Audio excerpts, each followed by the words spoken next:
इतिहास में कुछ नाम ऐसे भी होते हैं जो तलवारों से ही नहीं, बलिदानों से भी अमर रह जाते हैं।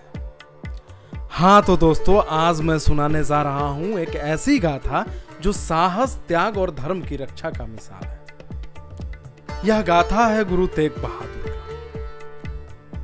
17वीं शताब्दी का वह समय जब शाहजहां के कुपुत्र औरंगजेब ने आस्तीन का खंजर अपने ही खानदान के सीने में डाल दिल्ली की तख्त पे कब्जा कर लिया। हालांकि मुगलों का यह इतिहास रहा है, तख्त की भूख में उसने इंसानियत की जरा भी ख्याल नहीं।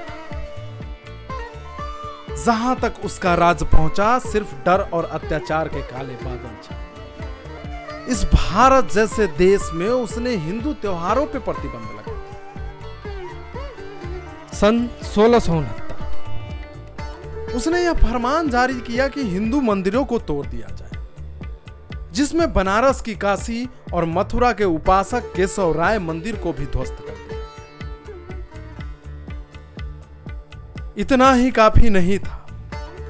भारत की आत्मा, संस्कृति और सभ्यता का विनाश तब तक संभव नहीं था जब तक भारत की स्वर्ग कहा जाने वाला कश्मीर मुगलों का अधीन न हो जाए। पता है ऐसा क्यों दोस्तों?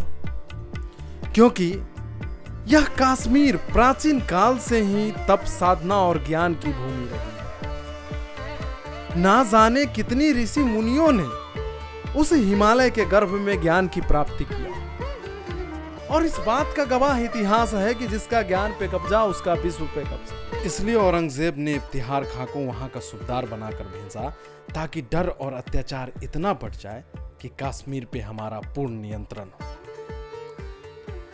कश्मीर की घाटियों में औरंगजेब की नंगी तलवारें सरेआम कत्लेआम कर रही थी। उसका अत्याचार इतना बढ़ गया कि वहां बसे हिंदू और खासकर ब्राह्मणों से बोला, या तो सर तन से जुदा कर लो, नहीं तो हमारा इस्लाम कबूल कर लो।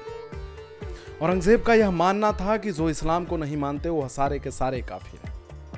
इस बात से भयभीत होकर ब्राह्मणों के नेतृत्वकर्ता कृपाराम श्री गुरु तेग बहादुर के पास पहुंचे और बड़े ही करुणामय स्वर में अपनी दर्द, अपनी पीड़ा बताई।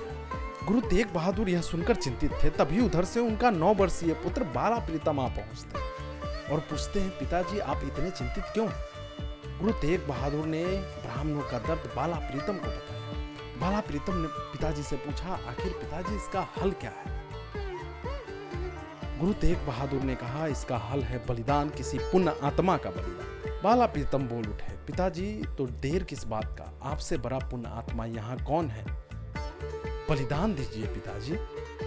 यह बात सुनकर सभी के रोंगटे खड़े रह गए। सभी को रहा नहीं गया। उन्होंने बाला प्रीतम से पूछा, अगर आपके पिताजी बलिदान दे देते हैं तो तुम अनाथ हो जाओगे।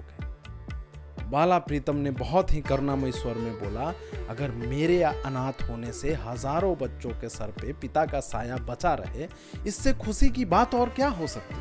गुरु तेग बहादुर ने कहा, जाओ उस कपटी औरंगजेब को बोल देना, अगर तुम गुरु तेग बहादुर को इस्लाम कबूल करवा लेते हो तो मैं हंसते हंसते इस्लाम कबूल कर लूंगा।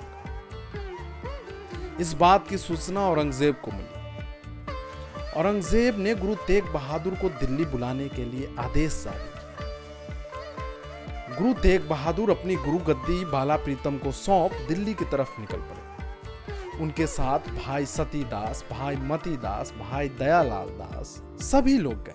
हालांकि जैसे जैसे गुरु तेग बहादुर आगे बढ़ते गए, उनकी अनुयायियों की संख्या इतनी बढ़ती गई कि औरंगजेब को अंदर ही अंदर डर सताने लगा। दिल्ली पहुंचने से पहले ही आगरा में गुरु तेग बहादुर को औरंगजेब के सैनिकों द्वारा बंधक बना लिया और जंजीर में जकड़ उन्हें दिल्ली लाया गया। हर बार उन्हें झुकाने की कोशिश की गई, कभी डर, कभी यातना तो कभी लालच, परंतु वह झुके नहीं। उनके साथी भाई सतीदास को रुई में लपेटकर जिंदा जला दिया गया। भाई मतीदास को बीचों बीच आरी से काट दिया गया। भाई दयालाल दास को खौलते पानी में झुलसाया गया। इतना से भी उस अत्याचारी का जी न भरा तो 11 नवंबर 1675 ईस्वी को दिल्ली के चांदनी चौक में श्री गुरु तेग बहादुर का सर धड़ से अलग कर दिया। जानते हो दोस्तों, यह सिर्फ बलिदान की कहानी नहीं, यह धर्म की रक्षा के लिए दिया गया सर्वोच्च त्याग है।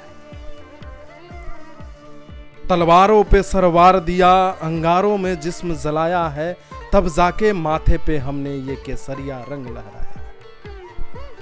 चांदनी चौक में स्थित शीशगंज साहब सिर्फ एक गुरुद्वारा नहीं, बल्कि शहादत की जीवित कहानी।